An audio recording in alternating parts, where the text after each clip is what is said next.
The Disha Ravi case, social media toolkit. So venomous, government is complaining. So what exactly is a social media toolkit?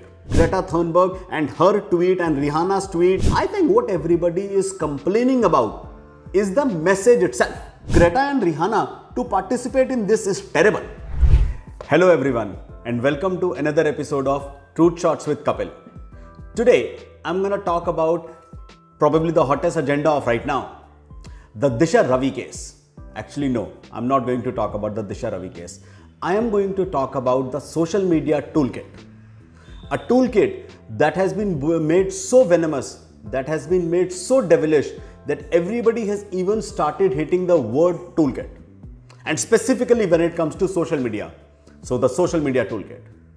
Now, what's my reference point for it? Well, I can pride myself to be perhaps one of the original creators of the social media toolkit.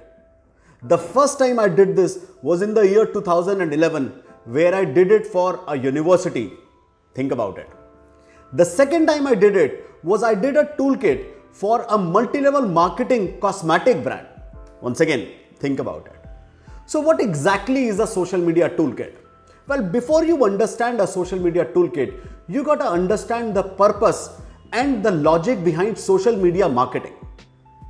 Unlike any other piece of marketing which relies on the ability of the message or the ability of the advertiser to reach the target market, social media relies on the power of other people to reach their target market. What that essentially means is when I put a message on social media, I don't really rely on that message reaching out to my customer just because I put it on social media. I actually want to get a whole bunch of people who may be my customers, who may be my employees, who may be my consultants, who may be my distributors, who may be my retailers, who may even be my friends and family. I want to activate all of those people to take the message that I as a brand, I as an organization, I as an activist, I as a celebrity, or whatever other role that I play, wherever I have a message to reach out to a broader set of audience, my ability to get a whole bunch of other people involved to push that message across is what is called as social media.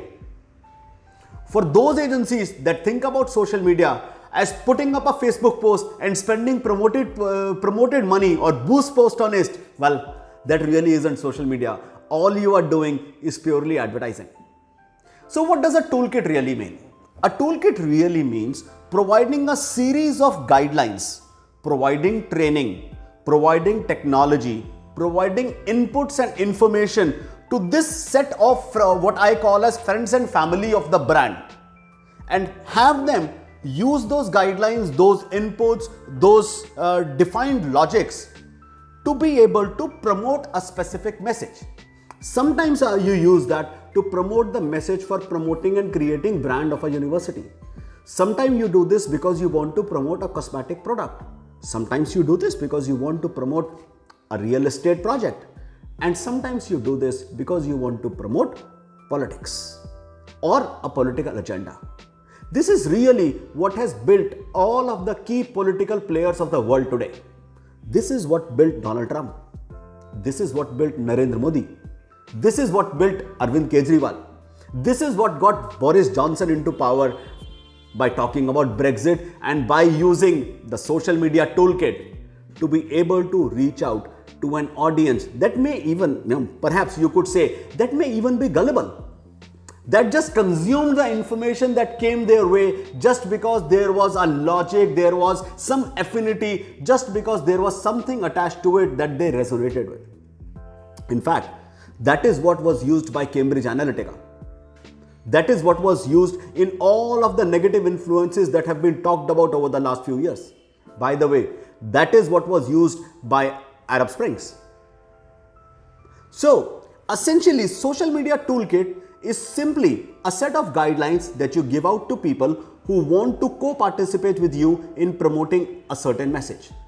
Those people may be direct participants, or those people may just be normal general public that is looking at associating with it. So why exactly is Disha Ravi in jail right now? Why exactly are people talking about something that Greta did? And I, in my talk last week or perhaps 2 weeks back, talked about Greta Thunberg and her tweet and Rihanna's tweet and really reprimanded them for doing it. And I still maintain that. So what I want people to understand is what is wrong in all this is not really the social media toolkit. It is not the formulation of the toolkit. It is not the set of guidelines. The guidelines were appropriate.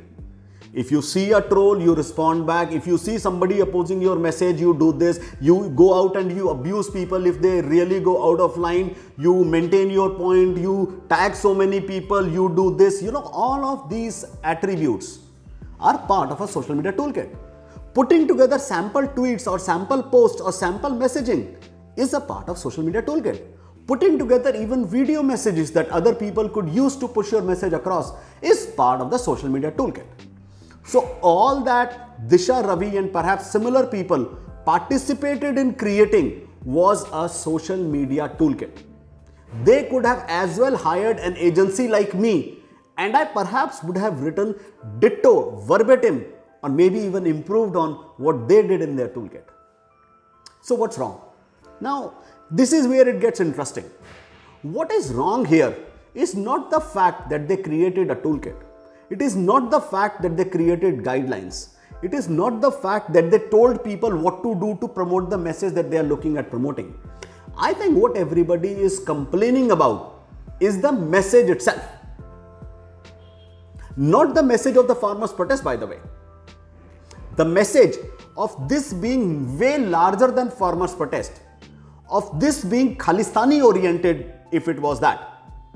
I, for me, don't know what exactly were the messages that they were looking at propagating, and I certainly do not live in the head of any of those activists to really understand their motivation behind it. To the extent that the message included a Khalistani portion, the government would have a problem with. I perhaps still won't have a problem with it, because I think that is what I constitute as freedom of speech.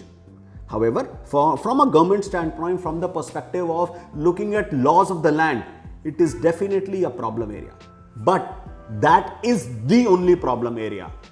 Disha Ravi or any of the other activists did nothing wrong. They just believed in a certain message. They created a toolkit to get a larger than life collaboration around it, and they promoted it.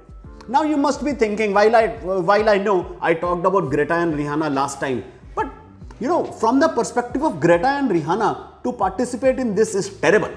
I mean, outright terrible.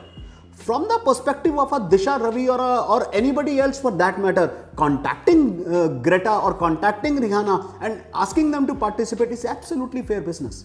So let me ask you guys a question. How many of you guys think Shah Rukh Khan drives an I-20? How many of you think Amitabh Bachchan, uses Navratna Tel? Well, these are brands that use these celebrities to promote a message saying, hey, this is a good product. So, if Greta or Rihanna were contacted to push a message, this is how advertising world works. For those of you who are familiar with social media, and all of you perhaps are, this is what is called as influencer management in the digital world. This is what is called as, hey, I want to tell people this is a good place to travel, or I want to tell people this is a good restaurant to visit. I should go out to influencers, celebrities, Instagrammers, tweeples. I should go out to people who have a listening in the world. They may never go to that restaurant. They may have never visited that particular place. They may never use the particular product that they are talking about. They may not even know anything about it. However, these are people who get pushed, who get paid to push a certain message. And that is really what the activist population tried to do by getting other people who have a listening in the community of people that was interested in it. And by the way, this particular message on social media would not have gotten as much traction as it perhaps did after Greta and Rihanna got involved. By the way, with me saying all this, I do not absolve Greta or Rihanna for contributing and participating in an issue that they know absolutely nothing about. It is still uncalled for, it is still wrong. But for an activist or for a brand or for a celebrity or for somebody to reach out to these people to participate, well, I think that's fair business. That is what I call as advertising. If I could, I would request, somebody from a Congress party or somebody from a BJP or somebody else to talk about the fact that I do great political election campaigns, which I have done for those guys. If I could, I would want to have every brand head, every marketing head to talk about the work that I did for them, or even those people that I perhaps did not do work for, but they know me. That is called as influencer and management. That is called as advertising. So guys, bottom line, the message from my side is Disha Ravi, any other activist who was involved, the Nikita Jacobs of the world, I absolve them of everything that government is complaining that they did wrong, except for the message which perhaps broke the rule of the land. The social media toolkit is an absolute okay thing to have.